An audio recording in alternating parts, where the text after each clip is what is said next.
More money for everyone. Yeah, all the fighters. Yeah, definitely.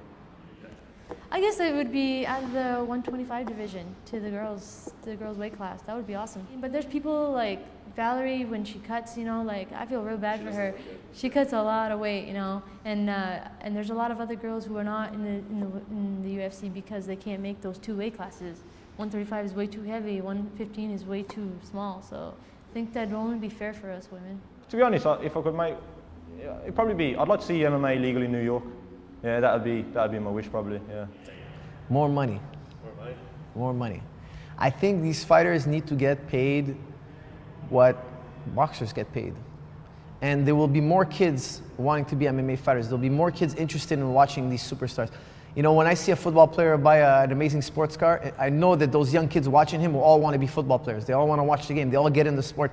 I think one thing to take our sport to the next level is these fighters need to learn to they have to start getting paid big bucks. And when they get paid big bucks, everybody's going to see them. Because now people look at fighters, oh, you're a fighter. Oh, they're broke. They don't have any money. They're working so hard. They fight to the end, and then they get paid almost nothing. Nobody wants to follow in their footsteps.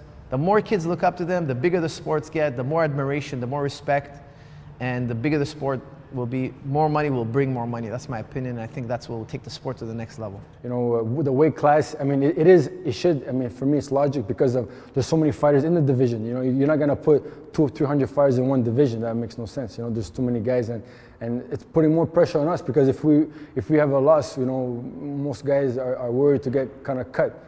You know what I mean? But this is our livelihood. We dedicated, we committed our whole life to this, you know. So there's a lot of pressure. A lot of people don't really understand what it takes to get into the octagon.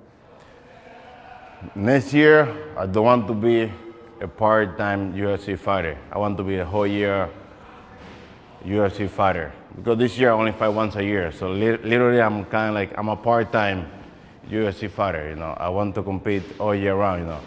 I want to get as much fights as possible, 5, 6, I don't care. But no one fight a year. Probably a belt around my waist. that would do me, yeah. Yeah, fighting for that title would be pretty nice.